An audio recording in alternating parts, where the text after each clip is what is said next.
Good morning students, welcome once again to my class, and this video is for class 7. Today we will continue our chapter 8 of history, that is religion, belief and ideas. So students, in this chapter today we will continue with our topic, a new kind of bhakti in South India. So the bhakti movement which emerged in South India. So students, a new movement emerged in South India in between 7th to 9th century. So first the Nainars and the second one Alvars. Nainars, they were the saints. Saints means साधु. तो Nainars वो category थी, वो लोग थे या वो साधु थे that devoted to Shiva, जो किसकी पूजा करते थे, किसके वर्शिपर थे या किसके भक्त थे, शिव के, शिव जी के भक्त थे. दे वर ऑल्सो कॉल्ड सैविड्स, उनको सैविड्स भी कहा जाता था. और वो क्या कहलाते थे, जो शिव भक्त थे या शिव डिवोटीज थे, उन्हें नैनर्स के नाम से जाना जाता था, या they were called Nayanars in South India. And who were Alvars? Alvars, they were the saints devoted to Vishnu, and Alvars were the saint, ये वो साधु थे जो लॉर्ड विष्णु की पूजा करते थे, और they were the devotee of, or they were devoted to Lord Vishnu. They were also called Vaishnavis, और उनको वैष्णवीज भी कहा जाता था क्योंकि वो विष्णु जी के भक्त थे. Now they were also they came from all caste, means Nainars and Alvars or the saints came from all caste, including those considered untouchable. means हर एक जाति के लोग नैनर या अल्वर सेंट्स थे या डिवोटी थे. even the people who considered untouchable, जिन्हें अछूत category में कंसीडर किया जाता था या अछूत माना जाता था, वो भी अल्वर या नैनर सेंट्स थे. लाइक द अनटचेबल्स, जैसे कि साउथ इंडिया में Pulaiyar and the Panars, they were the category of untouchables in the south.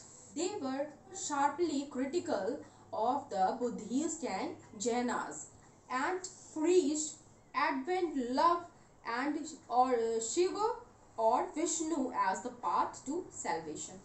तो ये क्रिटिसाइज करते थे या खिलाफ थे किनके, बुद्धिज्म और जैनिज्म के, और द टीचिंग्स ऑफ बुद्धास और जैन.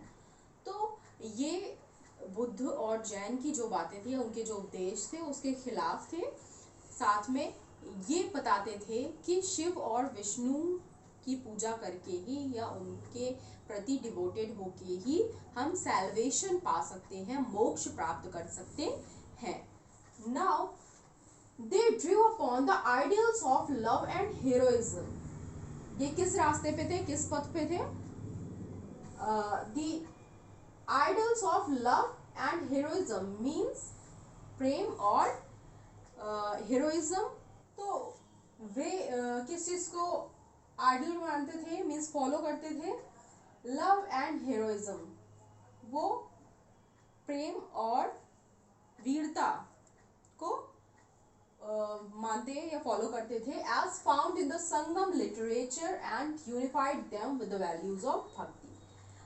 और ये चीज उन्होंने कहाँ से मिली थी, संगम लिटरेचर से.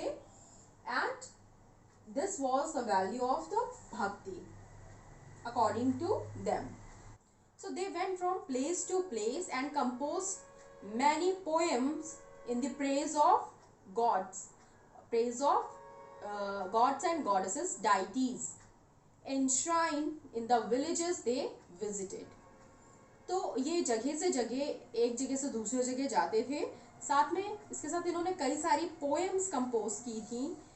किसके प्रेज में, भगवान के प्रेज में, डाइटीज जो गॉड या गॉडेसेस जिनकी पूजा करते, जिनको मानते थे, उनके पूजा करते थे, उनके लिए उन्होंने पोएम, बहुत सारी पोएम्स लिखी थी जिन्हें वो जगह जगह जाके लोगों तो गाते बजाते या बताते थे। एंड इंश्राइन मीन्स प्रतिष्ठापित, means preserve in a place to be और kept in a place to be respected and, मतलब कि एक जगह पे रखना, उसे स्थापित करना जहाँ पे उनको रिस्पेक्ट के साथ उनकी पूजा की जा सके या उन्हें प्रिजर्व किया जा सके।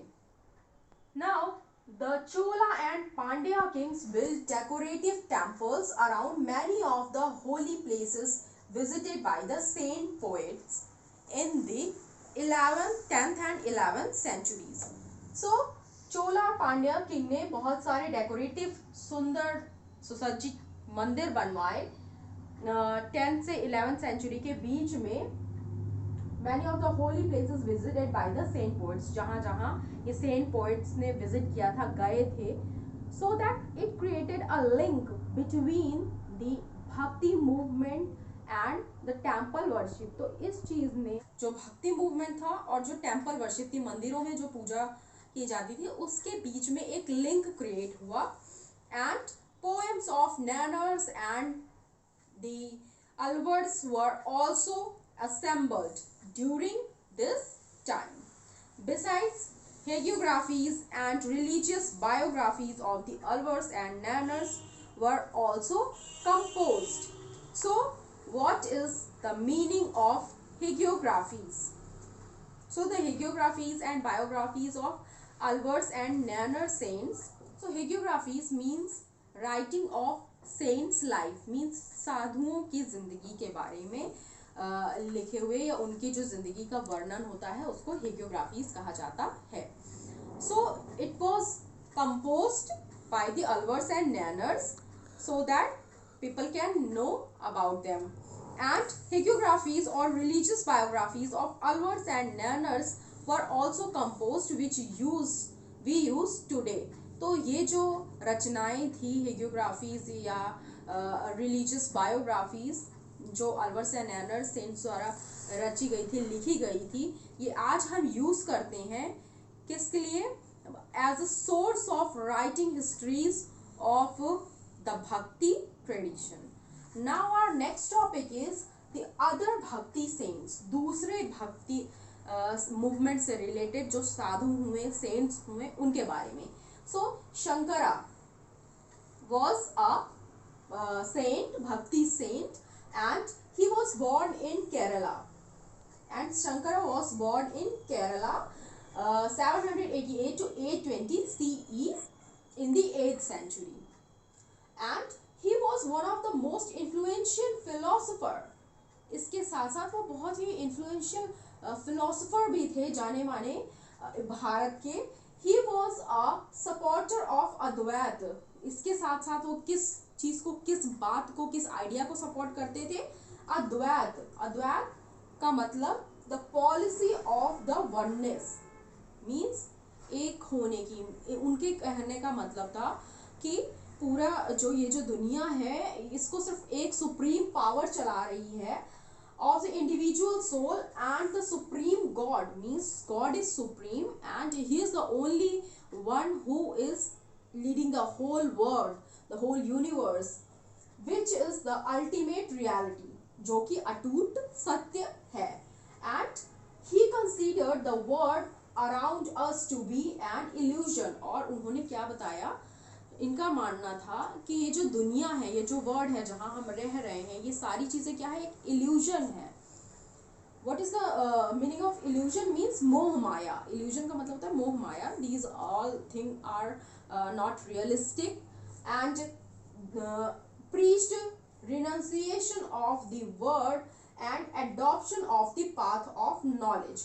और उन्होंने कहा कि हमें इस संसार से, ये जो मोह माया है, इससे मुक्ति पाने के लिए नॉलेज अडॉप्ट करनी चाहिए, शिक्षा ग्रहण करनी चाहिए, to understand the true nature of Brahman, ताकि हम जो ब्राह्मण होते हैं उनका सही नेचर समझ सकें एंड अटेन सैल्वेशन, और मोक्ष की प्राप्ति कर सकें।